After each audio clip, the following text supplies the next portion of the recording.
ቤዛና ናታን የውሃ አጣጫቸውን ሳያገኙ አልቀሩም። ናታንም ከአዲሷ ልጅ ጋር ስለተዋወቀ በጣም ደስተኛ ሆኖ ልቡ በሐሴት ተሞልቶ ስለሷ ማሰብ ጀምሯል። ይሄ ነገር ቢንያምን ግራ ቢያጋባውም ለናታን ግን በጣም ደስተኛ አድርጎታል። ነገሮችን ሁሉ ቀይሮለታል።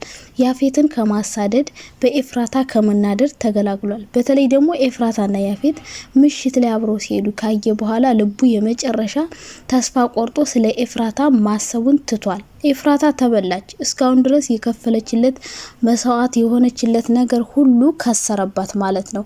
ያፌትን ያገባችው እንግዲህ ናታንን ለማዳን ብላ ነው። ነገር ግን ናታን ያፌትን የፈለገችው ስለመሰለው ሌላ ህይወት ሊጀምር ነው። ስለዚህ ኤፍራታ ደግሞ ያፌትን ከሚያደርገው ነገር እንዲቆጠብ አድርጋ መጨረሻ ላይ ያፌትን ወጥመድ ውስጥ አስገብታ ናታን ጋር መኖር ነበር። ነገር ግን ሄልማም ይሳካላት አይመስላትም። እሷም እያሰበች ነበረ፣ እስከ መቼ ነው እያስመሰልኩ መቀጥለው? መቼ ነው የኔ ህይወት በቋጫውን የሚያገኘው? እያለች ከራሷ ጋር እየተከራከረች ነበር። ቤዛም እንደዛው በሆነ አጋጣሚ የሆነ ሰው ተዋውቃለች።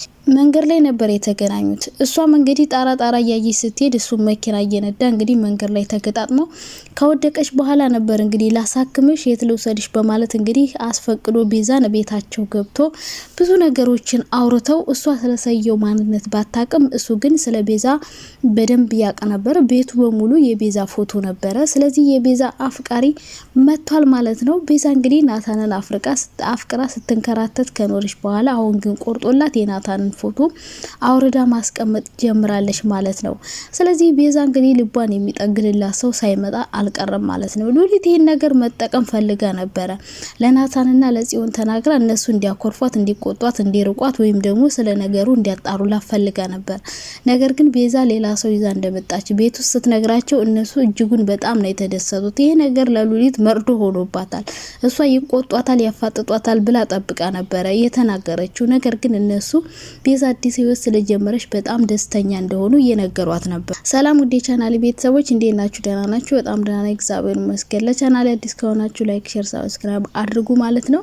እንግዲህ በክፍል 83 የተፈጠሩትና ክፍል 84 ላይ የሚፈጠረው ነገር ግምታችን እናስቀምጣለን ማለት ነው። በክፍል 83 እንዳያችሁት ሁላችሁም እንግዲህ ቤዛና ናታን የውሃ አጣጫቸውን ያገኙ ይመስላሉ። ቤዛም ሌላ ሰው ተዋውቃለች።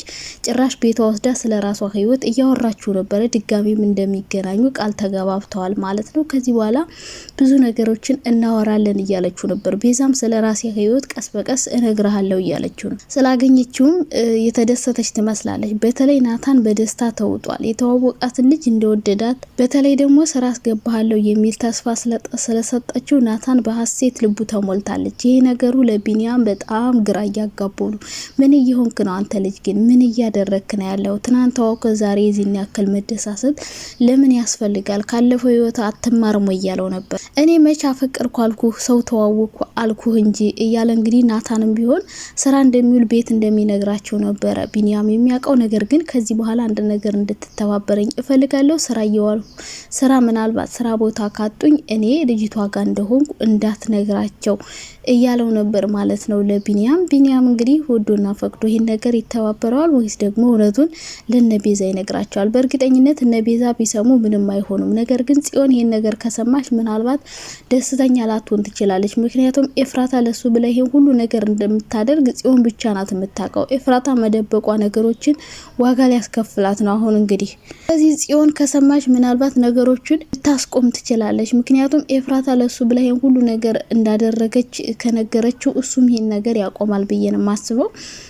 እንግዲህ አዲስ የተዋወቃት ልጅም ከእናቷ ጋር እየተማከረች ነበረ። ስራ እንደምታስገባው ስራ እንደሚፈልግ ለእናቷ እየነገረቻት ነበር። በጊዜው ደስተኛ ባትሆንም ነገር ግን በደንብ ካጠናው በኋላ ስራ አስገባዋለሁ፣ ነገር ግን እኔ በደንብ ካላየሁት ካላጠናሁት በጭራሽ እንድታገኘው አልፈልግም እያለቻት ነበረ ማለት ነው ለልጇ። እንግዲህ ናታንና አዲሷ ልጅ እንግዲህ በቀጣይ ክፍል ይገናኛሉ ማለት ነው። ምን ይፈጠራል? ልጅቷ የወደደችው ትመስላለች። ሲደውልላት እና ሲወራት በደስታ ታውጣ ነበር ማለት ነው። እንግዲህ ቀጣይ ክፍል የሚፈጠረውን እምናይ ይሆናል። ናታንና ልጅቷ ምን አይነት ነገር ሊጀምሩ ይችላሉ። ቤዛም እንግዲህ ላገኘችው ሰው ቤቷን አሳይተዋለች። እሷ ባታቅም እሱ ግን አፍቃሪዋ ነው። ቤቱ በሙሉ የሷ ፎቶ ተደርድሮ ነው ያለ ማለት ነው። እንግዲህ ተመልሶ ወደዛ ቤት ይሄዳል ወይስ ምን ይፈጠራል? የቤዛ ትክክለኛዋ የውሃ አጣጯ የመጣ ይመስለኛል። የተሰበረውን ልቧን የሚጠግንላት ሰው መጥቷል ብዬ ነው የማስበው። በሌላ በኩል ኤፍራታና ያፌት እንግዲህ ቤትም እሷን ለማስደሰት ያፌት ደፋ ቀና እያለ ነው ማለት ነው። ኤፍራታ ግን እሱ በሚያደርገው ነገር በጭራሽ መደሰት ብሎ ነገር የለም። የሚያደርገው ነገር ሁሉ በጣም ነው የሚያናድዳት። ነገር ግን አንዳንድ ነገሮችን እየጠየቀችው ነበረ። ናታን ወንድሙ እንደሆነ ወንድምህ ነው አይደለ ስትለው እሱ ግን ወንድሜ ሊሆን አይችልም በጭራሽ ወንድሜ አይደለም እያለ ነበር። እንዴት አወቅሽ ማን ነገረሽ እያላትም ነበር። ነገር ግን እሱ ሰክሮ ተኝቶ ብዙ ነገሮችን እየቀባጠረ እንደነበረ እየነገረችው ነበረ። ነገር ግን አይኔን ግንባር ያርገው ብሎ ድርቅ ብሎ አላቀውም ወንድሜ አይደለም፣ እንደሱ አይነት ወንድም እንዲኖረኝም አልፈልግም ሊኖረኝም አይችልም በማለት እንግዲህ ኤፍራታን ያው አፏን እንድትዘጋ አድርጓታል። ይሄ ነገር ግን ለኤፍራታ በጣም እያሳሰባት ነው። ይሄን ሁሉ ነገር ማድረጓ ስህተት እንደነበረ እስከ መቼ ነው እንደዚህ መቀጥለው እያስመሰልኩ እስከ መቼ ቀጥላለሁ?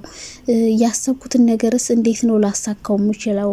ነገሮች እየተወሳሰቡባት ነው ማለት ነው። ምክንያቱም ያፌትን ድርጅቱ ጋር አስገባይ ብትለው እሱ ግን ሊወስዳትና ሊያስገባት ፈቃደኛ አልሆነም። ይሄ ነገር ደግሞ ለኤፍራታ የበለጠ ስራው ውስብስብ እንዲሆን አድርጎታል ማለት ነው። ስለዚህ የኤፍራታ መጨረሻ ምን ይሆን? ያፌትን አግብታ እስከ መጨረሻው ትቀጥላለች ወይስ ደግሞ ናታንን በሌላ ሰው ትቀማለች? ወይም ደግሞ እውነቱን ሰምቶ ናታን ወደ ኤፍራታ ይመለሳል? እሷም ግራ ያጋባት ነገር የእውነት ናታን ከዚህ በኋላ እኔን ብመለስ ይቀበለኛል ወይስ ምን ይፈጠራል እያለች ይሄ ነገር እሷንም በጣም እያሳሰባን ነው። ምክንያቱም አንደኛው መስዋዕት የከፈለችለት ነገር ናታን ስለሆነ ማለት ነው። ይህን ነገር ደግሞ ማጣት አትፈልግም ናታንን። ነገር ግን ናታን እውነቱን ስለማያውቅ ሌላ ሰው ጋር ግንኙነት ሊጀምር ነው። ኤፍራታ ምን ይሆን መጨረሻዋ? ከዚህ በኋላ ማልቀስ መጨረሻዋ ወይስ ደግሞ ያሰበችውን ነገር አሳክታ ናታንን ማግባት? ሌላ ጽዮንና ቢኒያም ናቸው። ጽዮንና ቢኒያም እንግዲህ አለመግባባት ተፈጥሮ ነበር። ይህም የተፈጠረው በዳጊ ምክንያት ነው። ነገር ግን ዳግም አሁን ለጽዮን ሁሉንም ነገር ነግሯታል ማለት ነው። እሱ ከልጁ ጋር ያገናኛት ከጓደኛው ጋር ያፌትን እንዲያስፈራራለት እንጂ እንዲወጋው እንዳልፈለገ፣ ነገር ግን የሱ ያክስቱ ልጅ እንደወጋው ነግሯታል ማለት ነው ለጽዮን ሁሉንም ነገር። ነገር ግን እያስፈራራው ነው።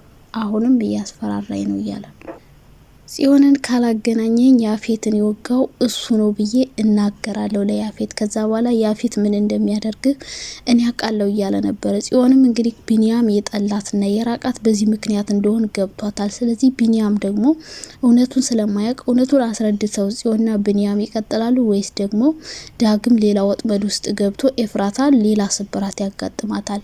ገነት እንግዲህ እስካሁን ኤፍራታ ጋር አልተገናኘችም። እሷም እንግዲህ ስራ ለመጀመሯ ስራ ለመስራቷ ቤት ውስጥ መሆኗ በጣም ስለደበራት የተለያዩ ስራዎችን ለመስራት ለቢኒያም እየነገረችው ነበረ። የልጇን ነገር አሁን ተወት ያደረገችው ትመስላለች ገነት። ምክንያቱም እኔ በራሴ ጊዜ መጣለው ስላለቻት ማለት ነው።